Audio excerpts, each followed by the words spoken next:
যে আজকের যে বাংলাদেশ, সেই বাংলাদেশে মানুষ যারা পূর্বে এরকম অবাধ সঠিক নির্বাচন দেয়নি, বাংলাদেশের মানুষকে নির্বাচনে প্রতারণা করেছে, নির্বাচনের সাথে বিভিন্ন রকম শুধুমাত্র এই 5ই আগস্টের পূর্ববর্তী সরকার না, এর পূর্বেও যত সরকার ছিল বেশিরভাগ সরকারগুলি বাংলাদেশের সঠিক নির্বাচন উপহার দেয়নি। আমরা সঠিক নির্বাচন হলে ইনশাআল্লাহ 100% আশাবাদী যে হাত পাখা মার্কা বিজয়ী হবে এবং ইসলামী আন্দোলন বাংলাদেশ বিজয়ী হবে সাধারণ মানুষের ভোটে, সাধারণ মানুষের সমর্থনে।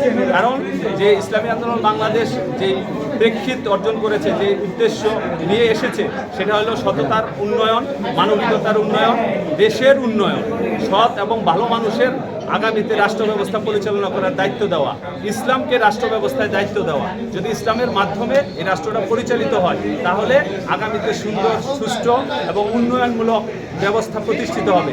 সেখানে কোনো দুর্নীতি, সন্ত্রাস এবং অন্যান্য কিছু থাকবে না। এর জন্য আগামীতে আমরা চেষ্টা করব এবং এই আগামীতে যে নির্বাচন হবে সেখানে আমরা জয়ী হলে আগামীতে সুন্দর একটি বাংলাদেশ, যে বাংলাদেশ দুর্নীতিমুক্ত, সন্ত্রাসমুক্ত তথা মানুষের যে সাধারণ মানুষের যে আশা আকাঙ্ক্ষা বাংলাদেশ, চাওয়ার বাংলাদেশ, সেটা